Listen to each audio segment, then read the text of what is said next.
Laurie has a severe learning disability and also suffers from quite complex epilepsy.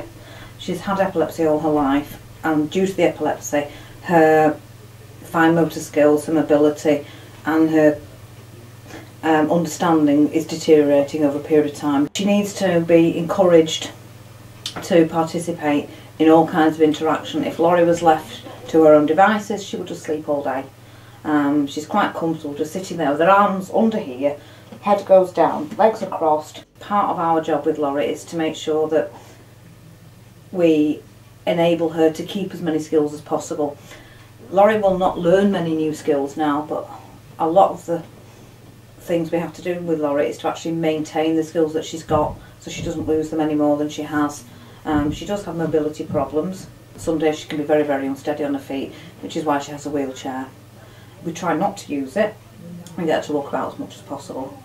She has no verbal communication, but often if she's having seizure activities she will shout, and often can be swear words. For some reason people without verbal communication like to swear. But she will sometimes interact and she will speak to you. She's had a couple of words in the sensory room. They're not formed words, they're just sounds, but you do tend to understand what she means by them as you get to know her. Laurie especially, she's quite stimulated by the lights, and it makes her focus her attention. I don't know if you noticed how well she was watching the lights on the wall, and it gives her something to focus on. And again, the touching, the angel hair. Laurie, because of the way she is sitting like this, she needs to be encouraged to touch and hold things and feel things. And with working with Laurie, I do know that like the angel hair that was in the bag, she's quite tactile, so she likes it. And if you notice when we did that, that's when I got quite a lot of eye contact with her. So she does actually like things like that.